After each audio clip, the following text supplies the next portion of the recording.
guys, welcome back to How to Repair, guys. Today will be super helpful video, guys, if you have a Dodge Dart, guys. And we'll explain why you should change your oil more often. Make sure, guys, you stay until the end because it will be very helpful information that can save you thousands of dollars, guys. As you can see, we have the engine out of this Dodge Dart, and we have more than 100 videos on this engine, how it functions, how to replace things, how to fix almost anything on it. In addition, guys, quick introduction to the channel, we'll have more than 200 videos on this Dodge Dart and every car we get at the shop, because our mission is to save you as much money as we can. So please, guys, subscribe to the channel, like the video, leave a comment below, let us know if the video was helpful or if you have any questions. So one of the problems, guys, with that engine is if you get a code, guys, for variable timing solenoid, okay, this is terrible, guys. Because on this engine you cannot just replace one solenoid, and I'll explain why. Let's start on it now. So let me show you now, guys, how complicated that engine is. Okay, you have only one camshaft on this engine. The other side, okay, this is the intake side, guys. Each of the cylinders, okay, each two valves, each pair is controlled by a solenoid. So it has a variable timing on each intake, okay, pair of valves. And you can see we have 4 cylinders, 4 solenoids, guys. Each of those solenoids, it's not replaceable. You have to replace the whole body.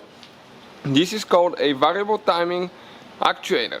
This thing is expensive, guys. If you need one, we'll have the link in the description of the video below. But why you should change your oil more often now? On other engines, usually you have to do it, you know, because you don't have wear and tear.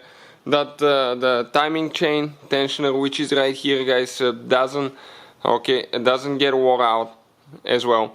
But on this engine, guys, if you get a timing solenoid dirty, because dirty oil will be sluggish, okay, you will have little flakes, and it gets stuck in one of the timing solenoids, you cannot remove to clean it. As you know, we have videos on BMWs, older Dodges as well, where the timing solenoid used to be removable. You remove it, clean it, you can apply 12 volts to the old ones and clean it, but on those you can't, guys. Okay, everything's sealed, so you cannot even do anything to it.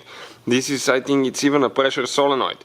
So if you guys don't change your oil often, as a result, guys, if you get a code for one of the solenoids, you have to replace the whole assembly. That assembly is expensive, and you can check it out in the description of the video below. We'll have the link. Now, as you know, most of the time buying parts online is cheaper than going to the dealer, and at the dealer it might be even more expensive. So as you can see, guys, change your oil more often. Everything else pretty simple on the engine. Okay, you can see you have a pretty heavy duty timing chain, one camshaft here, but the variable timing is the thing that bothers me the most on that engine. So hopefully, guys, the video will be helpful to any of you having that problem, guys.